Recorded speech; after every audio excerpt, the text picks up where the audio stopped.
Évangile de Jésus-Christ selon saint Matthieu, chapitre 6, versets 7 à 15. En ce temps-là, Jésus disait à ses disciples, « Lorsque vous priez, ne rabâchez pas comme les païens. Ils s'imaginent qu'à force de paroles, ils seront exaucés. Ne les imitez donc pas, car votre Père sait de quoi vous avez besoin avant même que vous l'ayez demandé. Vous donc, priez ainsi. Notre Père qui es aux cieux, que ton nom soit sanctifié, que ton règne vienne, que ta volonté soit faite sur la terre comme au ciel. Donne-nous aujourd'hui notre pain de ce jour. Remets-nous nos dettes, comme nous-mêmes nous remettons leurs dettes à nos débiteurs. Et ne nous laisse pas entrer en tentation, mais délivre-nous du mal. Car si vous pardonnez aux hommes leurs fautes, votre Père céleste vous pardonnera aussi. Mais si vous ne pardonnez pas aux hommes, votre Père non plus ne pardonnera pas vos fautes. Acclamons la parole de Dieu. Les disciples ont demandé à Jésus comment prier. Ils reçoivent ainsi ces paroles qui formeront la prière du Notre Père, cette prière que chaque chrétien dit chaque jour à plusieurs reprises. Cette prière, nous la disons peut-être d'une manière un peu trop machinale, nous la rabâchons, comme pourrait nous le reprocher Jésus. Si nous prenons le temps de relire chacune des phrases qui nous sont données, nous voyons toute la grandeur de l'enjeu de cette prière. Notre Père qui es aux cieux, que ton nom soit sanctifié.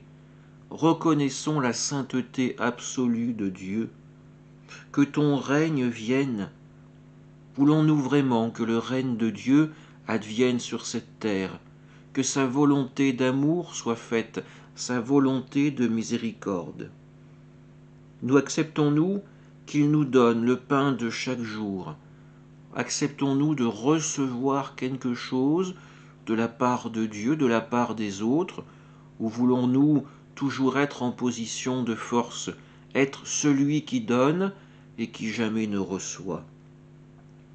Remets-nous nos dettes, comme nous-mêmes nous remettons leurs dettes à nos débiteurs. Sommes-nous prêts à faire ce sacrifice pour pouvoir être aussi pardonnés par le Seigneur? Ne nous laisse pas entrer en tentation, mais délivre-nous du mal. Voulons-nous véritablement que le Seigneur intervienne dans nos vies, qu'il nous montre le chemin de vie et nous invite à refuser celui qui mène à la mort, qui perdrait notre âme?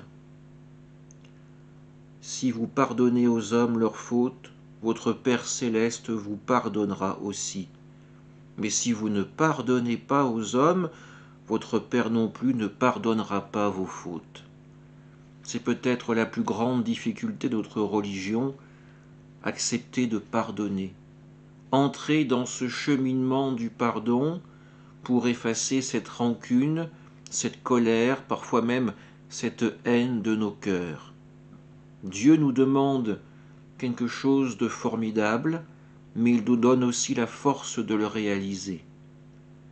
Alors pour entrer dans cette intimité du Seigneur, pour entrer dans son alliance, dans son royaume, essayons de ne pas simplement dire cette prière de manière formelle, artificielle, superficielle, mais prions chacun de ces mots avec toute la force de notre âme, de notre cœur, de notre amour, pour que cette prière puisse enfin se réaliser et que le royaume de Dieu puisse se construire.